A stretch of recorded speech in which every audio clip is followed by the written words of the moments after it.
Welcome to the dynamic world of climate finance, where the currency of change meets the urgency of our planet's future. Join us on a journey through the intricate tapestry of funding landscapes, where every dollar invested holds the key to our environmental destiny. Hi everyone, I'm Annika Defthrey and welcome to World Deconstructed, where we will break down complex international topics for busy teenagers like you.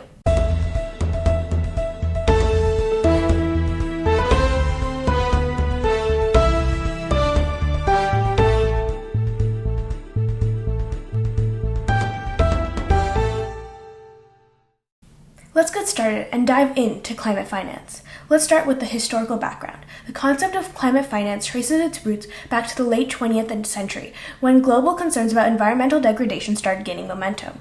However, it wasn't until the late 1980s and early 1990s that climate finance emerged as a critical component of international discussions. In 1992, the United Nations Framework Convention on Climate Change, the UNFCCC, was adopted during the Earth Summit in Rio de Janeiro. This landmark agreement acknowledged the global nature of climate change and laid the groundwork for subsequent efforts to tackle this pressing issue. One of the fundamental principles of the UNFCCC was the concept of common but differentiated responsibilities, recognizing that developed countries, historically the largest emitters of greenhouse gases, should take the lead in combating climate change and supporting developing nations in their efforts. The Kyoto Protocol, established in 1997, marked a significant milestone in climate finance. It introduced mechanisms like the Clean Development Mechanism, the CDM, and the Kyoto Protocol's Adaptation Fund, aimed to assist developing countries in adapting to climate change and mitigating its effects. As the impact of climate change became more pronounced globally, discussions on financing mechanisms intensified. The Green Climate Fund, the GCF, established in 2010 under the UNFCCC, became a central pillar for mobilizing financial resources to support developing countries in their climate-related projects. Fast forward to the Paris Agreement in 2015, where nearly 200 countries committed to limiting global warming well below 2 degrees Celsius, above pre-industrial levels. The agreement emphasized the importance of financial flows from developed to developing countries to aid in both adaptation and mitigation efforts. Today, climate finance continues to evolve, with various public and private sector initiatives, including carbon markets, climate funds, impact investments, and innovative financial instruments, all aimed at channeling funds towards climate-resilient products and sustainable development. Let's take a turn and look at the financial landscape for climate change. The economic landscape has been significantly affected by the consequences of a changing climate, leading to shifts in investment patterns, risk assessments, and financial strategies. From extreme weather events disrupting supply chains to the gradual transition away from fossil fuels towards renewable energy sources, the financial world is increasingly recognizing the imperative to integrate climate considerations into decision-making processes. Governments, corporations, and financial institutions are under a mounting pressure to address climate-related risks and adopt sustainable practices. Investors are seeking opportunities that align with environmental, social, and governance criteria, ESG criteria, pushing for greater transparency and accountability in companies' environmental impact disclosures. In recent years, we've witnessed a surge in green finance initiatives, including green bonds, sustainability-linked loans, and impact investments. These instruments are designed to fund products that contribute to environmental sustainability while offering financial returns. Central banks and financial regulators are also taking proactive steps to incorporate climate-related risks into their supervisory frameworks. They're advocating stress testing and scenario analysis to assess the resilience of financial institutions against climate-related shocks. Moreover, the growing emphasis on carbon pricing mechanisms and the emergence of carbon markets signify a pivotal shift towards incentivizing carbon reduction efforts while creating economic opportunities. Despite these advancements, challenges persist. The magnitude of investment required to mitigate and adapt to climate change far exceeds current financial commitments. Bridging this funding gap remains a critical hurdle that demands collaboration between the public and private sectors. Now let's look at the role of key players. Addressing the challenges posed by climate change requires a collective effort involving various stakeholders: governments, financial institutions, businesses, investors, and civil society. Governments play a pivotal role in setting policies and regulatory frameworks that incentivize climate-friendly investments. They establish targets, provide financial incentives, and create enabling environments for the transition to a low-carbon economy. International cooperation among governments is crucial for mobilizing funds and aligning global strategies.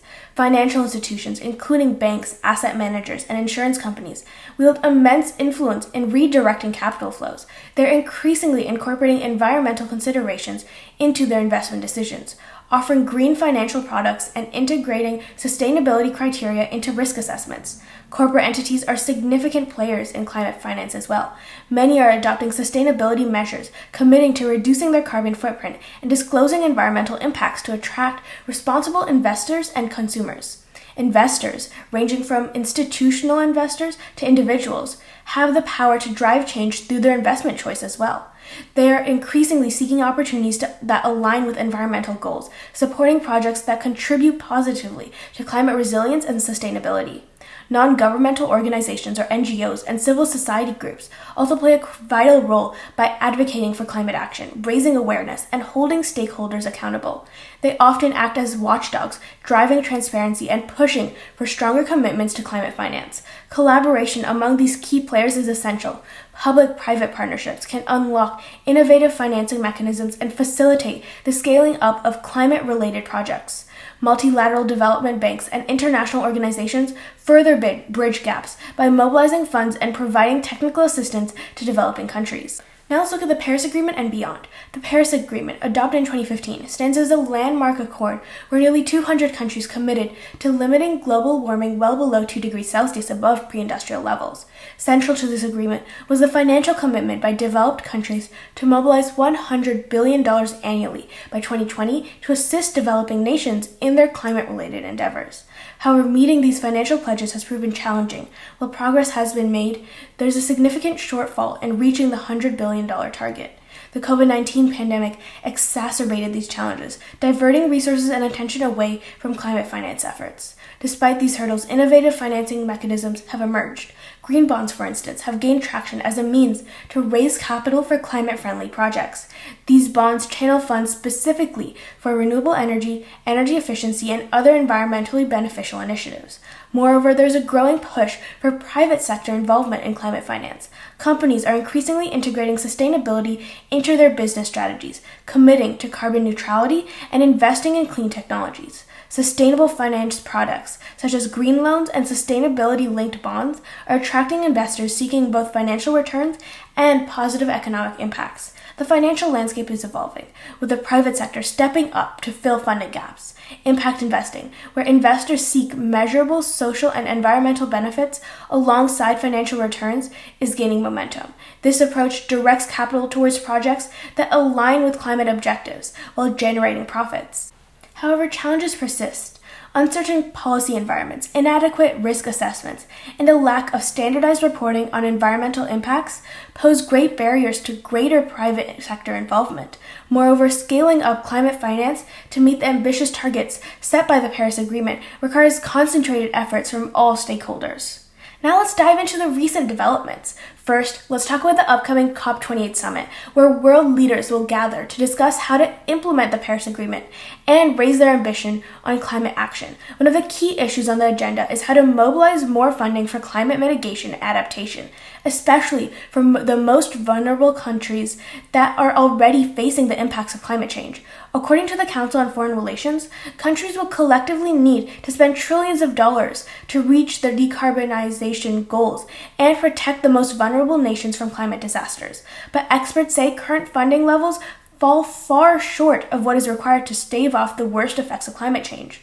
The UN had set a target for mobilizing $100 billion per year by 2020 from developed countries to support developing countries in climate efforts, but this target has only just been met, 3 years late.